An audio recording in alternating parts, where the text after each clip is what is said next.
Welcome to the Soul Script podcast. Here we explore how to unlock the power of our story. Our journey here on earth can be one of deep passion, intentional creation, and personal transformation. The only thing holding us back is our stories. Come and join me as we rewrite and reignite. Hello and welcome back to another episode of the Soul Script podcast. This is Laura Titanser, and this is a continuation of this little mini series we've got going, teaching you how to read your human design chart. My hope is to empower you to be able to look at your own chart and be able to at least understand a little bit about what the numbers, lines, shapes, descriptions actually all mean. So if you haven't already, go to soulscriptstudio.com. On the homepage, you can enter in your information in a submission box, press go, and you will get your chart. You can actually download your chart with a PDF. It'll give you a PDF of your chart. I highly recommend doing this because along with it will be little descriptions of each aspect of your chart. So a little description of your energy type, a little description of your strategy, of your authority. It's very informative. It is absolutely free. So you just go over, enter your information in, and bam, it's totally yours. This is episode 3 of this mini series, so make sure you go back to episode 1 and episode 2 because we are building upon those episodes, and you do not want to miss those episodes. So start there, then come back over to here. Today we are talking about the different energy types, and I'm not sure how far along we will get, but we are going to start with a manifester. In episode 2, I talked about how you can actually tell that you're a manifester on the chart, which I think is very interesting information. Now let's talk a little bit about what the energy of a manifester is. Now, I've said this before in previous podcast episodes. I have my own perspective. I've had my own life experiences using this modality or this system to be able to understand the world. All of my perspective comes from the perspective of a projector, right? And my projector perspective is going to be totally different than maybe a manifestor's perspective. And so my perspective of a manifestor may be different than what a manifestor would say about a manifestor. But I have had enough clients to be able to sample everybody's energies to be able to understand, oh, okay, that's what a manifestor is like.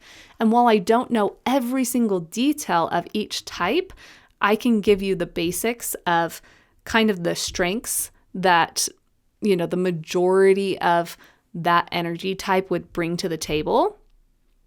I could tell you about some of the pitfalls, some of the, troublesome areas that most of that type falls into. And then I can be able to tell you about your authority and your strategy to help you to be able to make really powerful choices and decisions.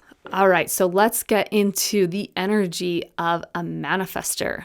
Now, when I first researched human design, I was dead set on being a manifester or a manifesting generator.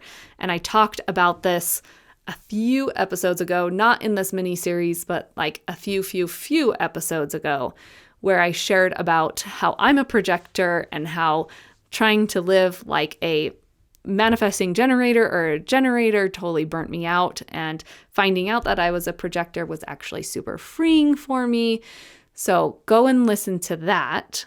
But I really wanted to be a manifester or a manifesting generator because in my mind, they are the most powerful, right?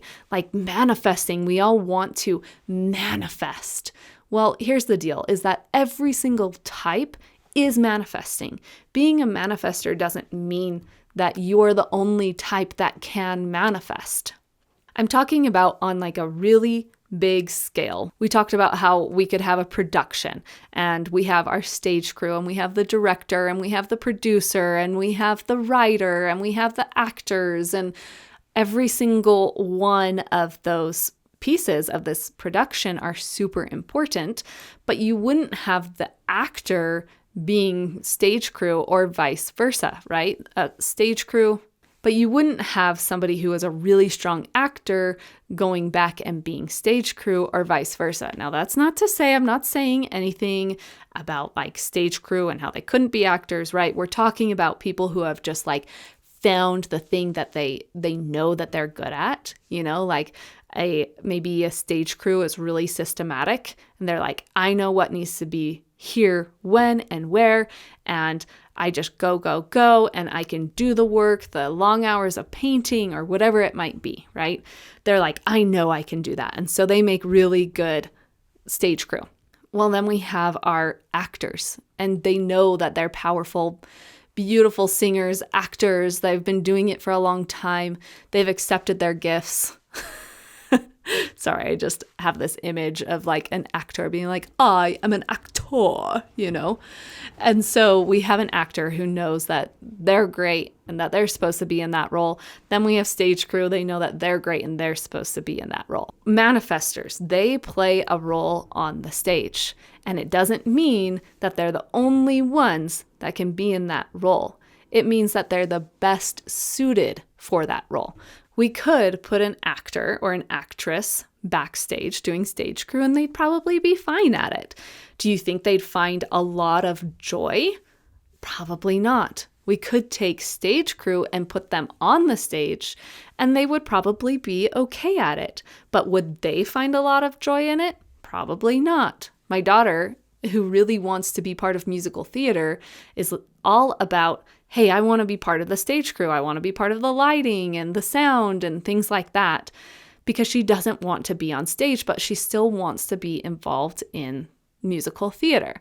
So taking her and putting her in center stage would make her incredibly uncomfortable and she would not thrive there. So a manifestor thrives in the capacity of manifesting on like a wide scale, stepping out and looking at the world and our contribution with each other or for each other on a really big, broad scale. Manifestors really are really great at manifesting.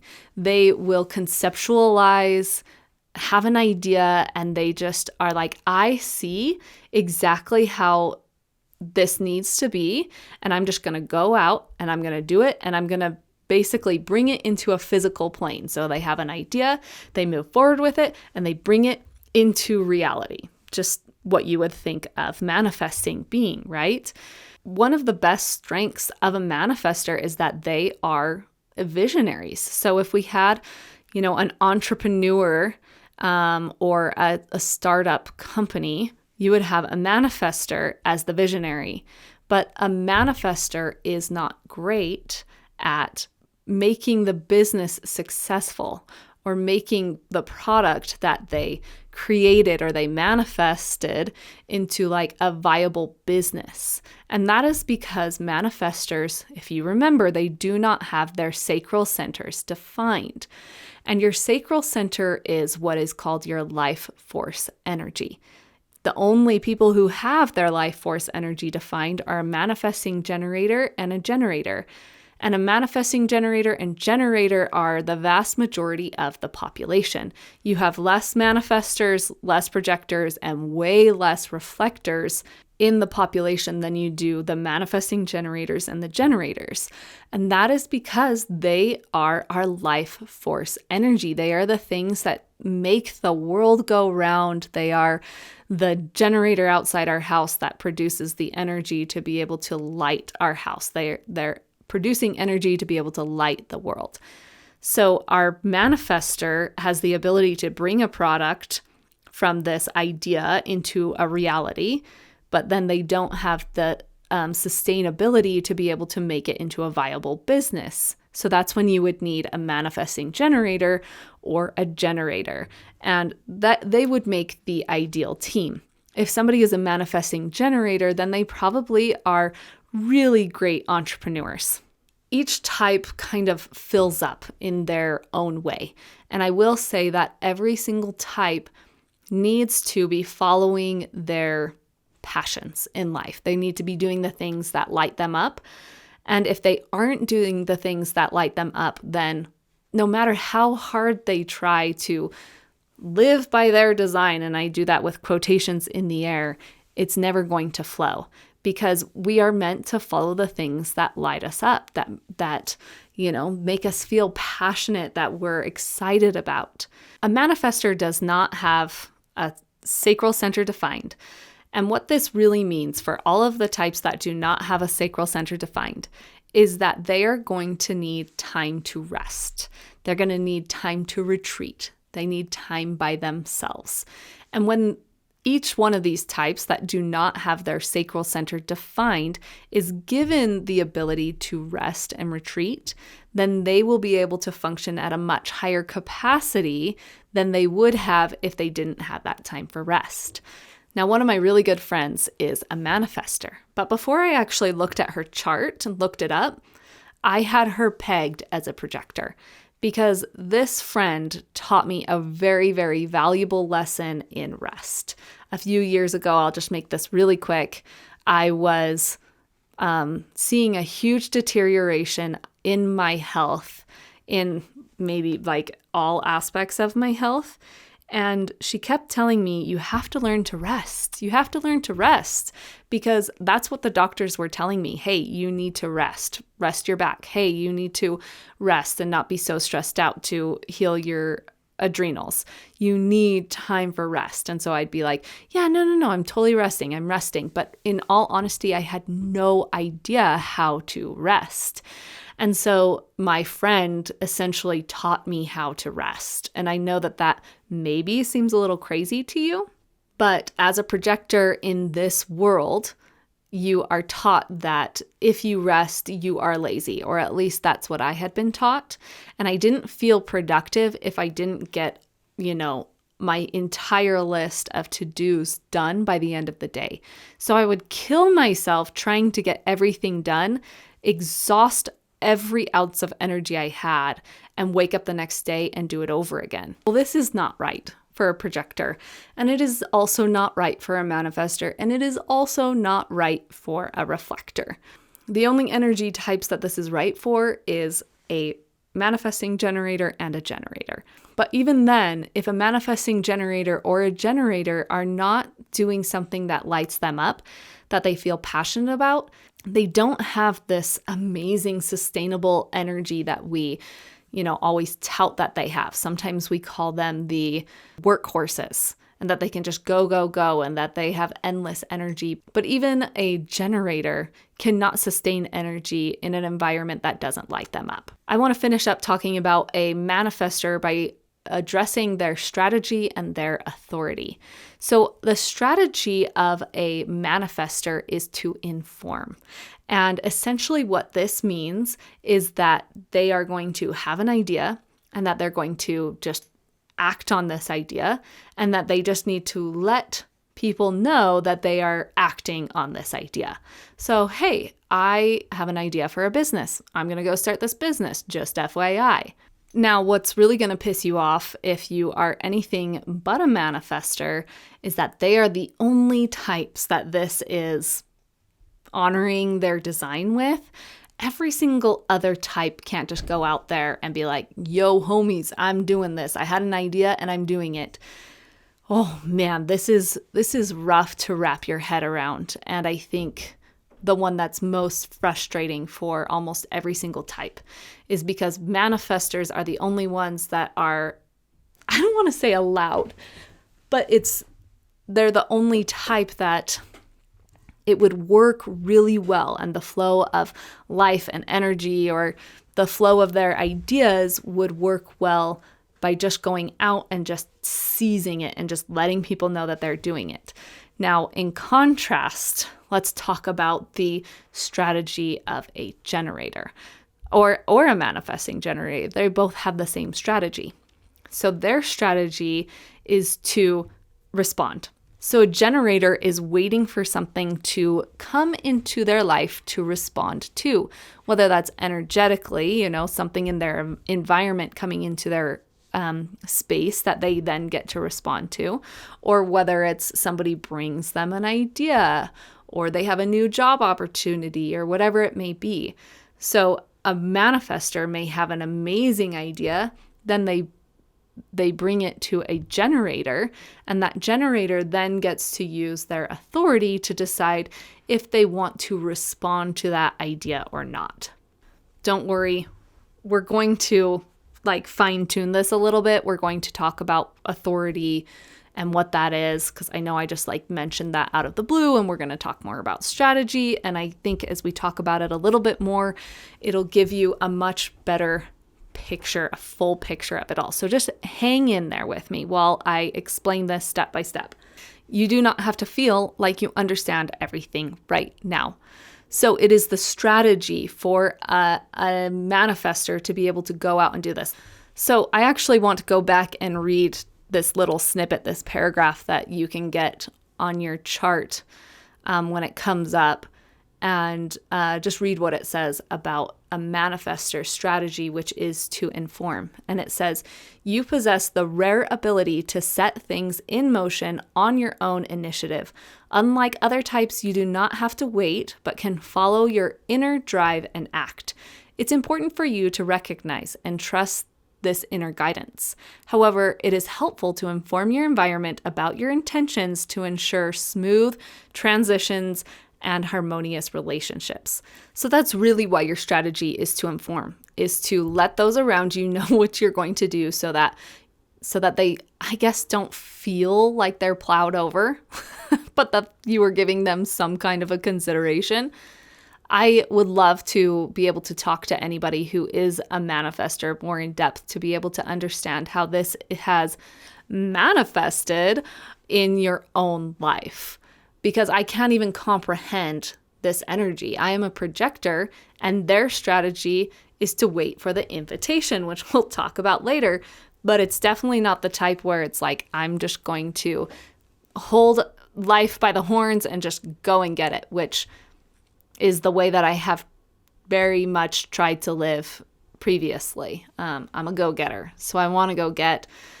But ever since living by my strategy, it has been much better to go and get, much easier to go and get, which seems a little counterintuitive, but it has been. And that's why figuring all of this out is awesome, because then you're not just wasting your time because you and the universe aren't working well together. All right, so your authority is going to be different depending on what your specific chart looks like. And there are 7 different kinds of authority that you could have. And unfortunately, I do not have time to go into every single one of these authorities and what that looks like. Google is your friend here, but then also if you want to schedule a one-on-one human design session with me, we can go through what your specific authority looks like and how that interacts with your type, because not all types are going to have the same authority and vice versa. So one of the authorities that you could have is a solar plexus authority. Well, any type could have a solar plexus authority except for reflectors, because reflectors are the only ones that have a lunar authority. Now, you can see that the more in depth I get into this, the more we're going to climb ourselves into a hole and not be able to come back in a succinct way back to this conversation. So you have an authority. It is different depending on your chart. It is not the same as your type, your strategy. It is different. The combination of your strategy and your authority is how you make decisions. So I'm going to come back to myself and my type, my strategy, and my authority to be able to paint this picture for you to hopefully help you to understand this a little bit. So let's just scooch our attention over to projectors at this moment. So since I'm going to give some examples about myself as a projector. Projectors are like manifestors where they do not have a sacral center defined, meaning that they do not have that consistent life force energy. So they require rest, just like a manifestor would. So a manifestor is kind of like the finger that would go and push down the first domino. When you have a whole bunch of dominoes set up right in a line next to each other, and you push them one down and then it pushes the next and it starts this chain reaction, right? So they are the finger that pushes the dominoes down. That is what a manifestor is. That is not the energy of a projector. A projector's energy is that of leading and guiding. So they take a step back, they look at whatever system it is in front of them, they notice what is not working within that system and help lead and guide people to be able to make changes to that system. Now, I say system because it could be anything.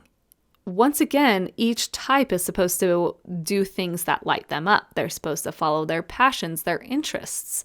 Well, each person is going to have a different interest or a different passion. So my sister is also a projector, just like me. So we both have the ability to look at systems, see how they can improve, and then lead and guide people to improve them. Well, she is a flight nurse, and her passion is nursing. So she can look in the systems that they currently have going on in life flight and be able to say, this isn't quite working as well as it should. She'll go and take classes to gather information about how it could work better. And then she teaches people about their systems that they have currently and helps it to change.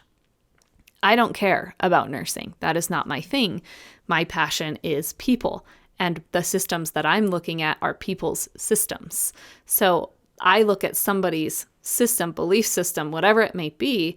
I see, this doesn't seem to be quite working for you. What if we do it this way? And I help teach them how to change that, right? One-on-one coaching, life coaching, transition coaching, human design. I'm looking at the system of your energy and seeing, this is interesting. How could we make it flow a little bit better? So I'm living in my design as a projector, and my sister's living in her design as a projector. We're both fulfilling a projector role. We're just following our passions. So like I said before, manifestors, projectors, and reflectors are highly susceptible to burnout. And that's because we live in a world where we have been placing value in the amount of work that we get done in one day. And that's just not right for a manifestor, projector, or reflector. That's not how they're going to work. A projector needs to be valued for the wisdom that they are going to share and their guidance and direction. And that definitely doesn't look like just going out there and getting stuff done, checking off their to-do lists like crazy. That's not what a manifestor should do either. Theirs is, I need time to retreat and think of ideas, and then I'm going to have this explosive moment of creation, and then I need to come back and retreat. And it's a little bit like that with projectors, but not quite as much. Hopefully that paints a little bit of a picture of the energy of a projector and also their role on the stage. They would be the directors, right? Directing the production. I mentioned just briefly before that their strategy is to wait for the invitation. And like I mentioned before, this can be a point of contention for projectors because nobody wants to sit around and wait for somebody to invite you to do something. Like that is the opposite of what I want to be doing.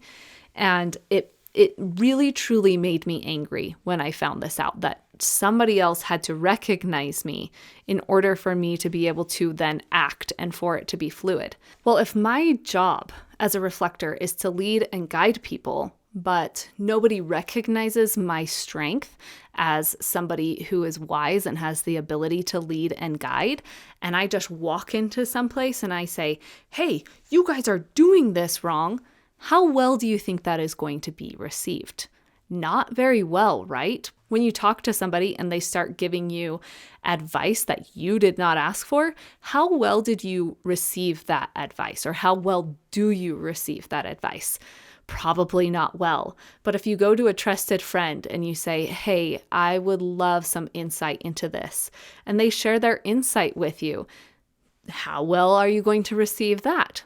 Pretty well. So it becomes obvious to me, or it became obvious to me, as to why it's so important for a projector to wait for the invitation, because their job is to lead and teach and guide. And if people don't want to be taught, then it's not going to work. So for me personally, it has been a struggle to be able to see how this works, especially within business. If I have to sit around and wait for the invitation, can I do something? Like how does that work? How do I get jobs? How do I create a business? How do I make money? Without going into it with too much detail, essentially it is right for a projector to have that retreat where they are cultivating their craft and where they are putting themselves out there. So within this business of coaching, right? I can't be invited to coach somebody if nobody knows that I'm even available to coach. This can still feel very frustrating, even if you understand it, because especially if you're somebody who is very action oriented. And I want to just say this really quickly right now to you projectors, that this does not mean that you just sit around on your butt waiting for somebody to invite you to do something. What it means is that you are putting yourself out there. You're saying, hey world, this is what I'm doing. This is what I know. How cool. And then once people can see what you're doing, they recognize you for what you're doing, then they can invite you to be able to do it. So you have to be putting yourself out there in order for people to recognize, but that's going to look different than how a manifestor could, where they just like kind of walk into the room and they're like, hey, yo, this is what I'm doing. I'm going here, right? This is not a passive energy. This strategy of waiting for the invitation is not passive by any means. You still need to be doing work to get yourself out there, to be recognized and noticed, so that when the time is right and the right invitation comes along, you can act. You can be rested while you're doing that, kind of cultivating your strengths. And then when it's time to go, you will be rested to be able to go full force at it. So that is how the projector energy is, what they kind of bring to the table, and then also how their strategy is. And then, of course, that strategy is going to be influenced by their authority, which is what kind of led us to this conversation. So my authority is the solar plexus authority, and it is an emotional authority. It's interesting because I had always taught people to trust their like gut instinct, you know, when you get that like yucky feeling or that excited feeling within you, that's giving you an answer to, you know, the invitation that you're presented with. When I've actually learned now that that is not right for everybody. It is absolutely right for some people, but it is absolutely wrong for me to do. And after learning this, that is not right for me to do, and what is right, and by right, I don't mean right as in like right or wrong in maybe the traditional sense. I mean that it is in alignment and honoring to your design, that kind of right. So maybe I need to rephrase that in a different way. Once I figured out that it was in alignment for me to function in a different way, things have gotten better. So here we go. Let me just give an example. I am definitely the kind of person who, if somebody presents an opportunity to me, especially an exciting one, I will immediately act on it. Or not even just somebody telling me about something. I have an idea come into my head and I have that huge burst of energy and I just act on it immediately. Well, time and time again, what happens is that I moved on the decision or made a decision at the peak of my emotion. And afterwards, I have the down of my emotion and I'm like, what the crap did I just get myself into? And I have regretted it time and time again, where I make some kind of rash decision and get myself into something that I have already committed to and it was not right for me. And so now what I do, knowing that I have a solar plexus authority, which means that I need to follow the emotional wave. So I need to experience the high and the low of my emotions before I should make a decision, because you don't just want to make a decision based off of best case scenario. You also want to know what is the worst case scenario and do I actually want to do that? My husband is a sacral authority, and the sacral authority is that listen to your gut in the moment energy. You'll either get this excitement like in your body, it's more of a body sensation, or you'll get this drop in your stomach. It'll look different for everybody, but it's like in the gut, right? And so he recommended this book to me a while ago that was called, I think it was called like Trust Your Gut. Something like that. And it really resonated with him. But now looking back, I'm like, oh, that makes total sense as to why that resonated with you. That author was probably had a sacral authority. So when it comes to decision making, you will look at your authority to be able to help you make that decision. So if you're following your strategy, you get presented with an idea or you have an opportunity come into your space, then you'll use your authority to decide whether that invitation or something to react to is actually something that is right for you. So we talked a little bit about manifesting generators and how their strategy is to respond. So it's anything coming into their space. It doesn't have to be this invitation. It's just something bumping into them, and then they get to decide how they want to respond to that. That is the the strategy. Whew, sometimes this gets crazy in your mind. It is the strategy that is best for a manifesting generator and a generator. Now, the one that gets a little weird, everything's weird about a reflector. I'm sorry for all the reflectors out there. I'm just kidding. Not everything's weird about them. But I think the reflector's energy, strategy, authority is probably the most unknown to the majority of society. Reflectors make up only 2% of the population. The role of a reflector is they are being a mirror to all of the energy around them. And that is because they do not have any definition within their chart, meaning that all of their centers are open centers, meaning that they never feel a consistent and constant energy that is generated from themselves. They are always taking in energy from those around them, sampling them, and then essentially shoving it back out to whoever it is that's around them. And so whenever you're around a reflector, what you are experiencing, the energy you are experiencing, what you are seeing within that person is what is within you. Does that make sense? Because they are so open, all of the energy that they have inside of them is actually the energy that you are giving them, which they are then reflecting back to you.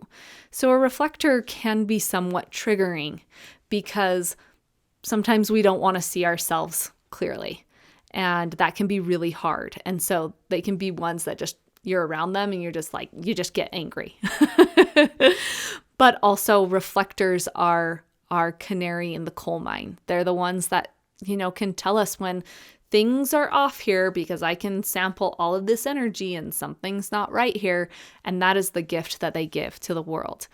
But because they do not have any centers defined, they have what is called a lunar authority. They're the only ones that have this authority, and it is best for them to wait an entire lunar cycle before making a decision. Now, if you're a reflector, please message me. I have no idea what this looks like in, real life.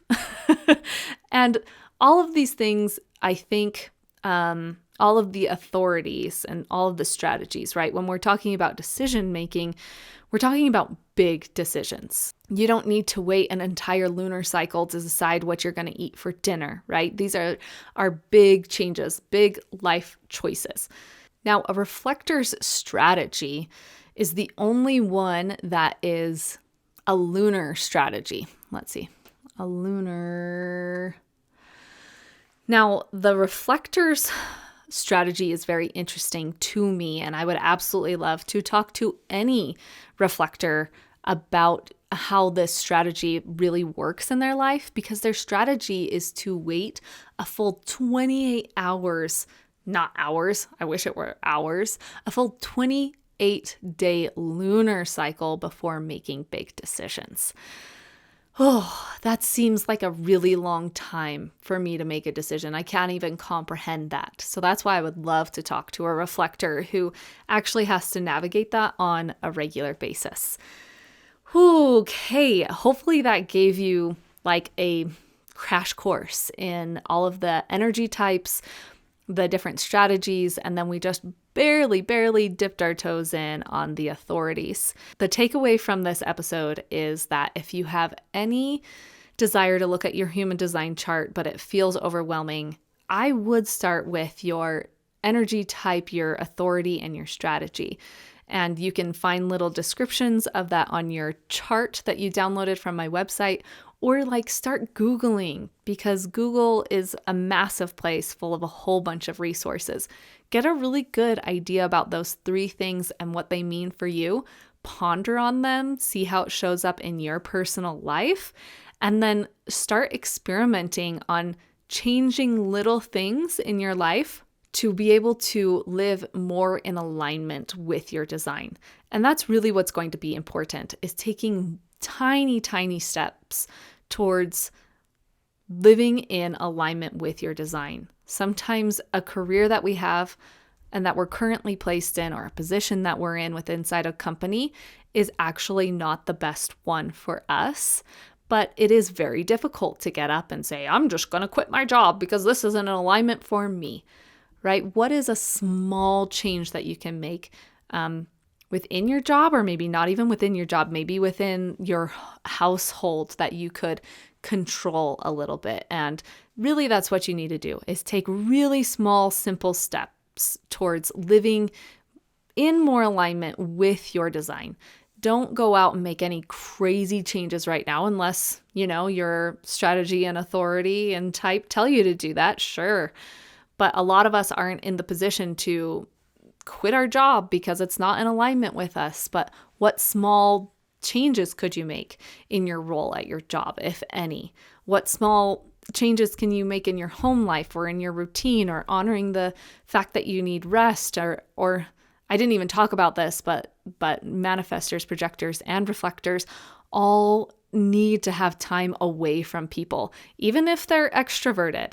Okay, they have to have time away from people because they have a whole bunch of open centers that need to be cleared of everybody's energies. So if you've got a little reflector in your life, it's so important for them to have alone time. Anyway, side tangent. Make small changes. You totally got this. I'm excited for you to just dive into this a little bit more. Of course, I am here to help you. If you want to have a one-on-one coaching session with me, we can get in deep with all of this stuff. All right, you guys, thank you so much for joining in, and I will talk to you next week. Thanks for joining me today. If you enjoyed this episode, please subscribe, leave a review, and share it with someone who needs a little inspiration. Your support makes a world of difference. Until next time, keep rewriting and reigniting your story.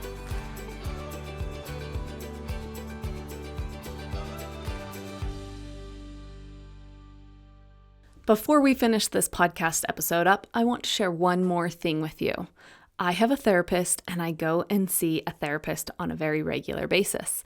I think it is important for you, for me, and for everybody on planet Earth to seek out a qualified professional to help them.